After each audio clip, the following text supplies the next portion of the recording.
Daniel Penny, the former Marine who was acquitted this week for the chokehold death of an unarmed man named Jordan Neely in a New York subway, has been invited by Vice President-elect J.D. Vance to the Army-Navy football game this Saturday. The game will take place near Washington, D.C., and Penny will join President-elect Donald Trump in a luxury suite. Penny's case has sparked a national debate about race, mental health, and public safety, especially after he was acquitted of criminally negligent homicide. Vance, who has criticized the Manhattan District Attorney for prosecuting Penny, called the invitation a celebration of true courage. He also posted on social media saying Penny is a good guy and accusing the district attorney of trying to ruin his life for having a backbone. But what exactly are they celebrating? The murder of an innocent, unarmed man? The incident that led to Penny's trial happened in May 2023 when he confronted Jordan Neely, a former Michael Jackson impersonator, on a subway. Neely, who was unarmed, was reportedly upset and having a mental health episode and talking about wanting to return to jail. Penny responded by putting him in a chokehold that lasted several minutes. Neely died as a result. Penny said that he felt threatened, and this week he was acquitted of criminally negligent homicide. Neely was having a mental health episode, and Daniel Penny responded by acting as an executioner. Now he gets a pat on the back and luxury tickets to a football game. He might even become a popular conservative pundit. Either way, this acquittal sets a dangerous precedent for how we view mental health and houselessness in America.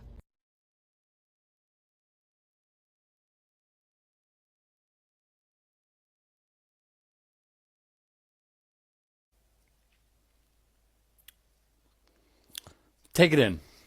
Look at what you're seeing. If you have no idea who these people are, that is Daniel Penny. He's the man who really decided to take matters into his own hands, quite literally, and put Jordan Neely in a stranglehold for almost 6 minutes, killing him. The defense argued that it wasn't because of that in the case. He got off. That is J.D. Vance, who is owned by Peter Thiel and Elon Musk. Vance is the vice president-elect. This is at the Army-Navy game, everybody. The irony is, number one, these are the same dudes who say, I really don't like politics in sports. I need less politics in sports. Yet here y'all are. The second part of this that I feel like a lot of white folks are not going to speak on is this. This is white supremacy in full motion.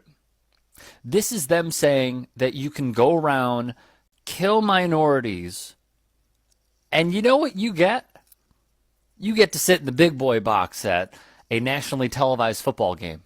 I mean, like the real big boy box. And a side note, like, are these guys, like, are they a couple? If so, that's cool.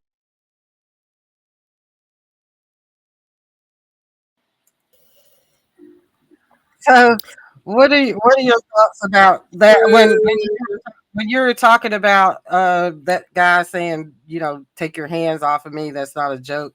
That kind of reminded me of these clips and the content of them, where that white guy was allowed to put his hands on somebody he didn't know and kill him, and he got off. So, couple of things. First thing is, what is the prestigious job that Penny has been offered? Does anybody know? Because Not yet. if not, it'll come out in the next few days. He gonna get a very, very cushy job. So the message is that it's not a new message. It's just a continuation of old message. What's the difference between what Penny did and what was done to George Floyd? What's the difference between what Penny did and what was done to Michael Brown? What's the difference between what Penny did and what was done to Breonna Taylor laying in her bed sound asleep? What's the difference between what Penny did and what happened to Sandra Bland? And the list goes on and on and on. Too long to continue to call off names here. We can just say my name and it can be anybody.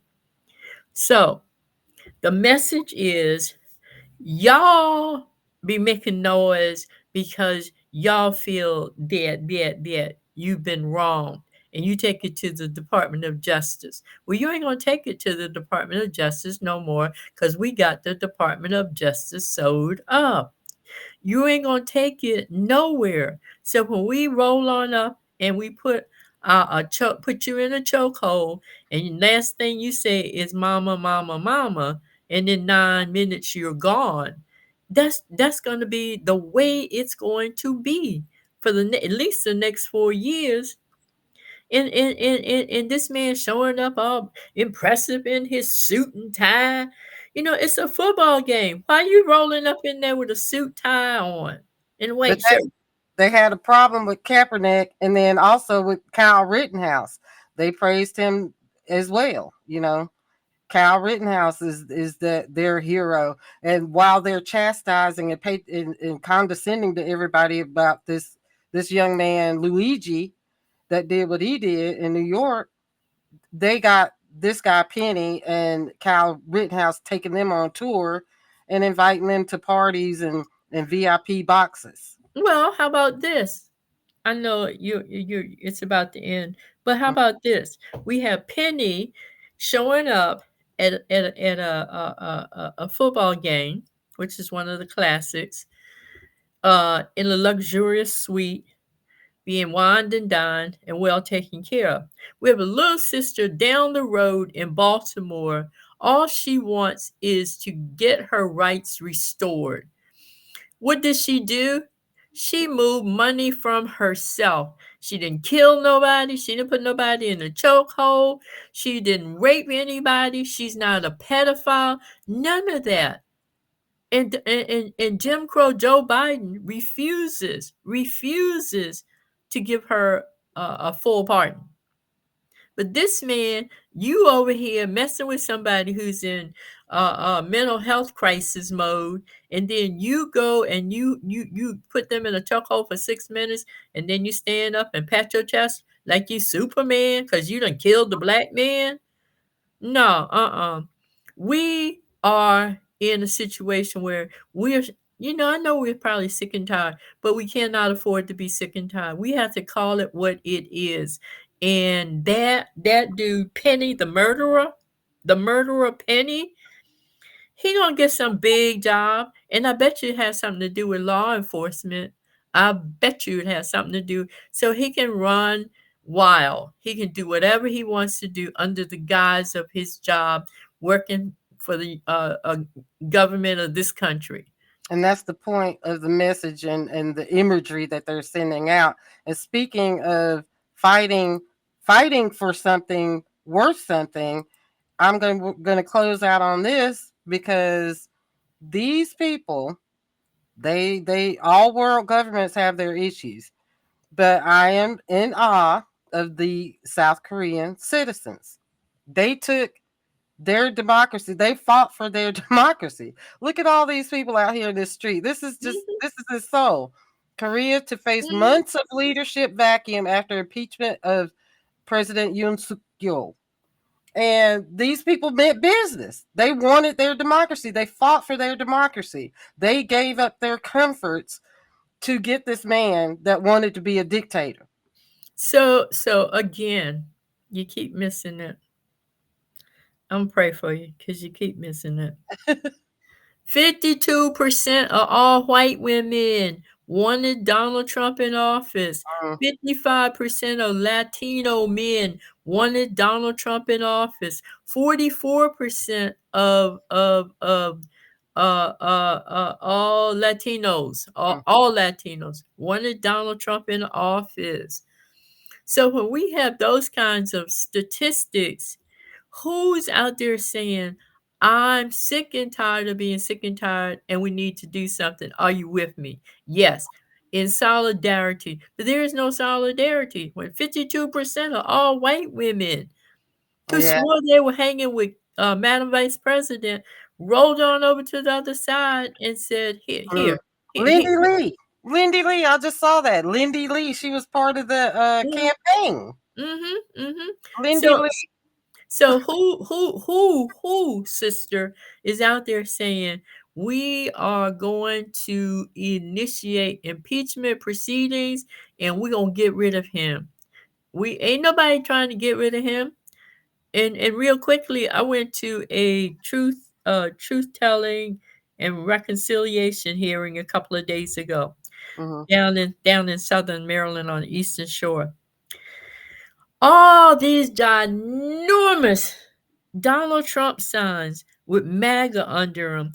I thought I was in the wrong place. I mean, I rode past the site 3 times, and GPS said, "You're an idiot. You keep riding past it. No, it can't be there.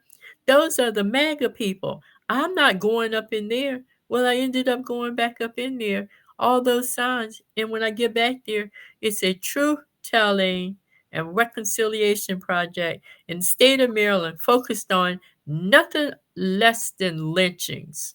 Mm. So even though that was what was going on, I had to go past all these Donald Trump ginormous bigger than life signs with MAGA at the bottom of it. Point being, these people, regardless, still feel that they did the right thing, because what is it they need to do? They need to send you, black lady, me, black lady, a message. You are no longer in the picture. We finally are getting you and your kind out of the picture. And now we know that we can be who we really were meant to be. And this is how we make America great again. All the white people going to be, you know, better than all y'all put together. All the white people are going to be at the top of the pyramid. All the white people are going to be on the top rung of the ladder, and y'all ain't even going to be able to put your hand on the first rung of the ladder. But you know what? It's all right, because Donald Trump is going to teach them a lesson. He gonna teach them a lesson. And you know what? They ain't gonna believe it. So I'm gonna the last thing I'm gonna say to you, sister, is if you got some money, run on out, buy up as much grape Kool-Aid as you can buy. And I'm going to add to that. Look, I'm going to add to that. If by chance there are people that are willing to give up their comforts, or allies willing to organize, I'm going to read this post here. This is my response, but I'm going to read to who I was responding to.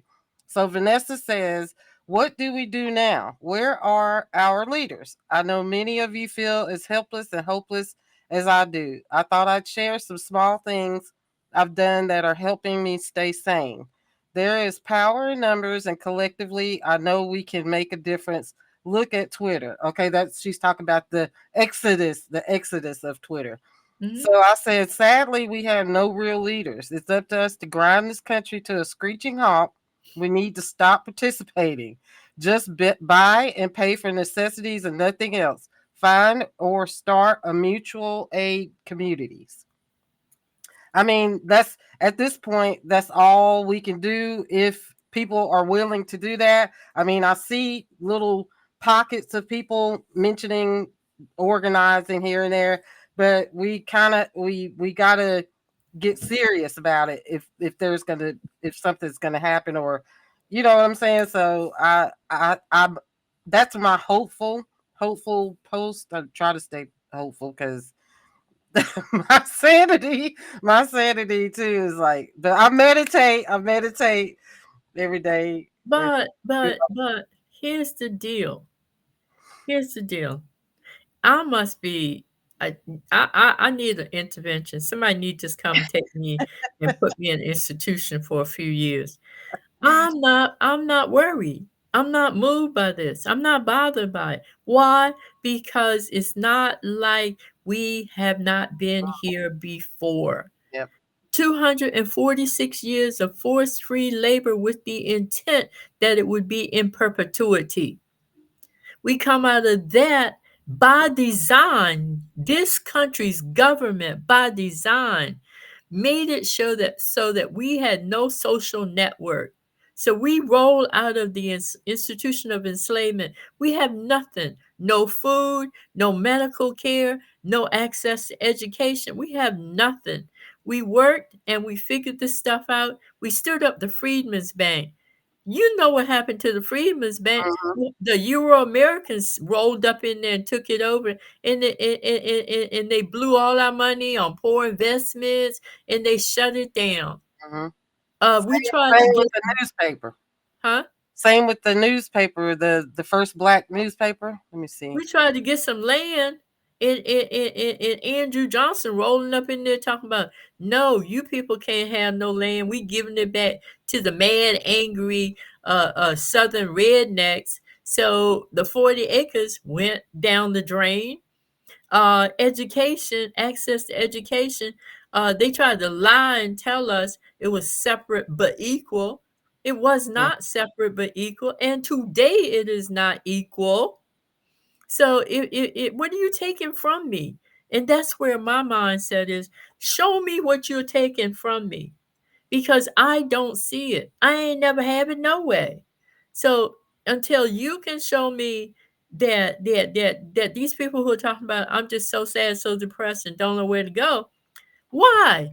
They're not taking anything from you because you didn't have it anyway. And as far as education is concerned, we just gonna have to look around and see, what's your strong point? Can you teach uh kindergartners their ABCs? Can you teach kindergartners their colors? Can you teach because the sad part is a lot of children who come to first grade, they're two age groups behind in their reading. So whatever we do cannot be any worse, and let's just go ahead and make this thing work. We don't. Hey, I can teach you some history. I bet I you. wanted to flip this around so we could see that. Yeah, so this was the Freedmen's Journal, first black Mhm. owned and operated newspaper, which I will link in the description so you guys could take a look at it, closer look at it for yourself. But that's what I was thinking of here when you're talking about the bank and everything. So Exactly. I that's mean, the point. they That's had they had, as my girlfriend's daughter said, they were sitting on stacks.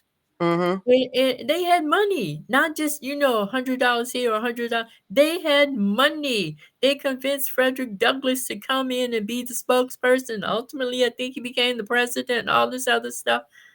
And then what did they do to us? mm, And every time we talk about reparations, they talk about that was then and this is now. No, mm-mm, no, no, no, no, no, no, no, no, right, no, no. right. It is still now because you continue to do these things to us without redress. And speaking of money, if you would like to donate to help us continue our programming, because as long as we have our First Amendment rights, we're going to use this platform to share. We're going to educate, try to educate, and that's why your voice was so important, Miss Kenneth, because that it helps me stay kind of centered when I feel like I'm like, oh my god, I kind of panic and in panic mode or Debbie Downer. So I need to hear your voices.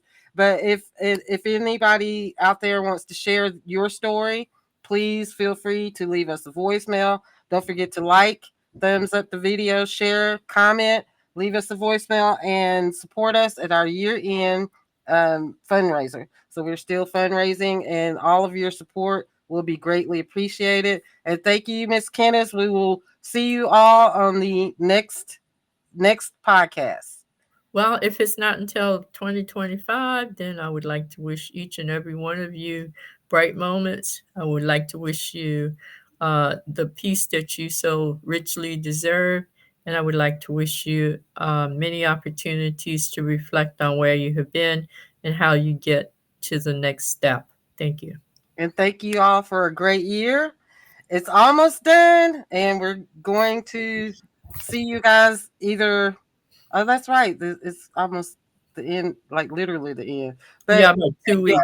yeah. So if we don't, which hopefully we will, we'll have like a couple of more before the complete end of the year. But please support us any way you can, and we will see you guys on the next one. Thank you, Miss Kiddes. Bye, Peace.